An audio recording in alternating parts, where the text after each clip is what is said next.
L'invité de la matinale sur NC Première.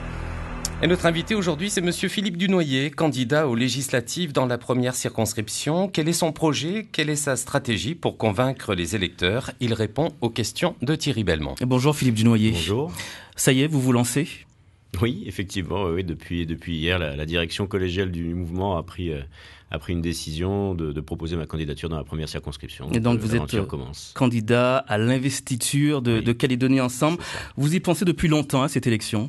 Non, c'est pas du tout le fruit d'une ambition personnelle. C'est plutôt le fruit d'une réflexion et de la construction d'un projet. À Calédonie Ensemble, on a, vous le savez, choisi de faire les choses dans un ordre qui nous semble à peu près logique, c'est-à-dire d'abord présenter le bilan de la mandature qui s'achève. Ça semble tout à fait légitime puisque nous avons les députés sortants.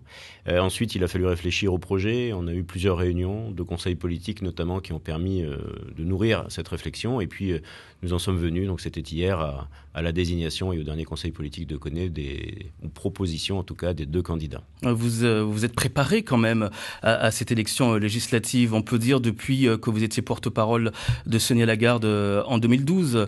Le terrain, finalement, vous le connaissez, le terrain de cette élection?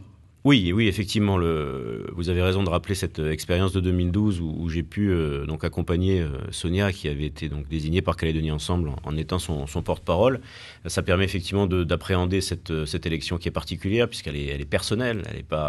C'est pas un scrutin de liste, donc on s'engage à titre vraiment personnel. Et puis le terrain, comme vous le disiez à l'instant, effectivement plutôt le terrain de jeu entre guillemets, qui est celui dans lequel Calédonie Ensemble aime aller, ne pas rester dans les institutions, aller sur le terrain, aller à la rencontre des Calédoniens dans toutes leurs dimensions, leurs convictions également, pas forcément les mêmes que les nôtres, au contraire, mais pour faire nourrir le débat et enrichir peut-être leur réflexion. Que vous a-t-elle laissé en héritage Sonia Lagarde, parce que vous avez quand même lui succédé à l'Assemblée nationale? C'est mon ambition en tout cas, mais puisque quand on se présente à une élection, c'est effectivement plutôt pour l'emporter.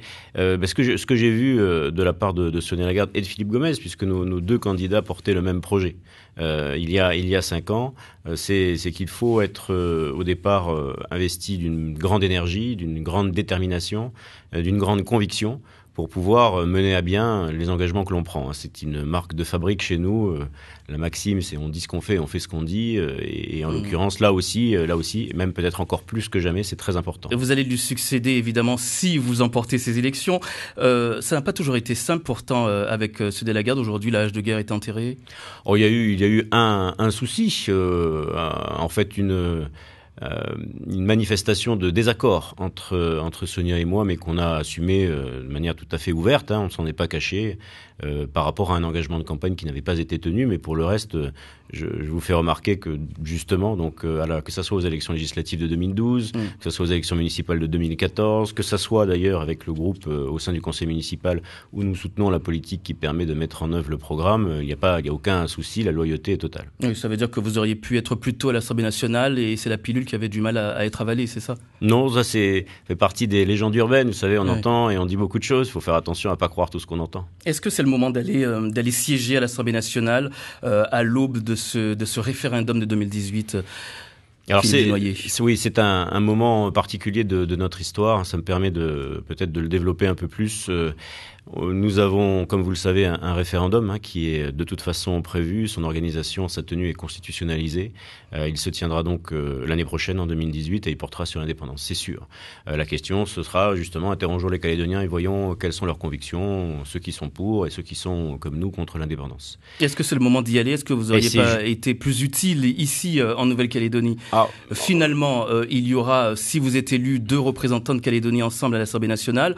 Est-ce que un seul de Calédonie Ensemble n'aurait pas suffi et un autre utile ici dans les institutions, sur le terrain? Non, je crois pas. Je crois que plus que jamais, le rendez-vous qui est prévu l'année prochaine, comme je l'indiquais, est un rendez-vous vraiment historique et qui s'avance et qui s'annonce avec des difficultés. Notre projet, justement, consiste à consolider la paix et à conforter le vivre ensemble parce que, tel qu'il se présente, et nous on conteste ce fait-là, le référendum de 2018 ne va permettre de consulter les Calédoniens que sur ce qui les oppose. Et on veut, nous, faire en sorte qu'on puisse les consulter sur ce qui nous rassemble en proposant une déclaration commune, parti non indépendantiste et parti indépendantiste pour définir le socle de notre communauté de destin. C'est quelque chose qui a l'air un peu abscon comme ça, mais c'est très simple. Il repose sur 3 piliers, ce socle. Premier pilier, c'est la charte des valeurs. Vous savez qu'en 2016, on a travaillé tous ensemble à définir un peu des valeurs. Et ces valeurs calédoniennes, pourquoi ne pas les affirmer tous ensemble ? Elles sont républicaines, elles sont chrétiennes, elles sont kanak et océaniennes. Eh bien, affirmons-les. Deuxième pilier, un pacte de gouvernance pour définir l'organisation des institutions, parce que tout ça c'est bien joli, mais demander aux Calédoniens ce qu'ils veulent sans leur dire ce qui va se passer, ça paraît quand même bizarre. Et puis le troisième pilier, c'est le pilier économique naturellement, qui va se concentrer sur les questions minières et foncières, parce que ce sont 2 thèmes qui ont toujours été au cœur des discussions politiques sur l'avenir. Avec ces 3 piliers, on a un socle. Pardonnez-moi, je finis pour que ça soit le plus clair possible. Ce socle, les Calédoniens auront la garantie de le retrouver après le référendum, et quel que soit le résultat du référendum. Et vous comprenez que du coup, ce référendum qui constitue un obstacle sur notre chemin aujourd'hui, eh bien, il constituera une étape de notre histoire commune. Pour défendre cette idée-là, vous comprenez qu'il faut, surtout si les élections amènent des bouleversements dans les équilibres nationaux, il faut plusieurs voix, donc 2 députés à l'Assemblée nationale, qui expliqueront l'intérêt des Calédoniens et du pays pour consolider la paix. Et ce sont ces questions, selon vous, selon Calédonie Ensemble, qui doivent nourrir le dialogue politique après le référendum de 2018 avec les indépendantistes. Avant. C'est la principale différence qu'on a avec d'autres candidats.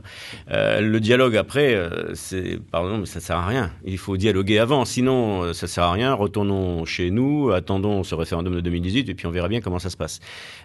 Nous, ce qu'on prône, en tout cas, c'est exactement le contraire. Il faut à toute force permettre, inciter ce dialogue avec les formations indépendantistes, nous qui sommes de conviction non indépendantiste.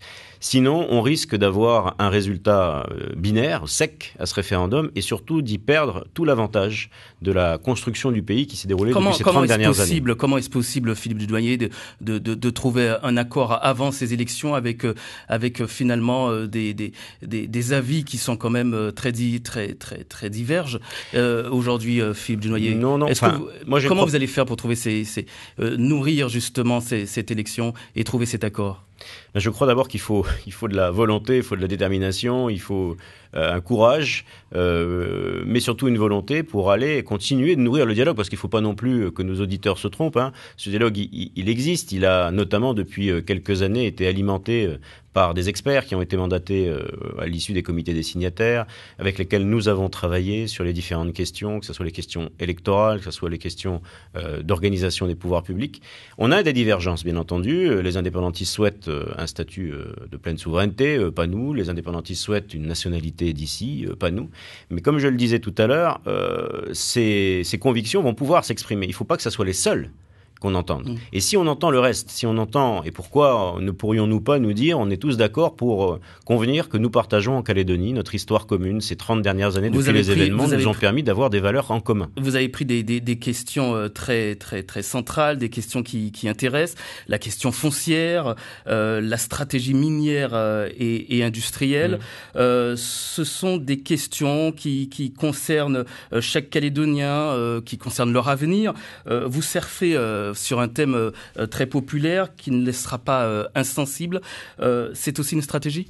Non. L'histoire nous a appris ça. Si vous regardez les 30 dernières années, pour reprendre donc les 2 thèmes que vous avez cités, les questions foncières et les questions minières, elles ont été systématiquement en 1988, en 1998 au cœur des discussions politiques. Et quand je dis au cœur, c'est vraiment des discussions centrales. Donc il est complètement illusoire ou utopique de penser que nous pourrions sortir de l'accord de Nouméa en n'évoquant pas ces questions-là. Donc il ne faut pas faire de la procrastination, il ne faut pas pousser devant soi, il faut aborder ces sujets-là, il faut les mettre sur la table, il faut permettre aux sensibilité de s'exprimer. C'est ça qui fait notre singularité, d'ailleurs. Et on porte, nous, vous savez, la volonté d'exprimer la singularité de notre territoire, de notre pays, qui doit être plus émancipé, plus solidaire, tout en restant au sein de la République française. Bien, cette singularité, elle s'exprime notamment dans ces questions foncières qui sont à la base des discussions et des revendications, mais qui doivent être exprimées aussi, que ce soit propriété privée ou propriété foncière coutumière, et sur les questions minières, évidemment, aussi. Philippe Dunoyer, vous restez avec nous, on se retrouve tout à l'heure et on continue à en parler.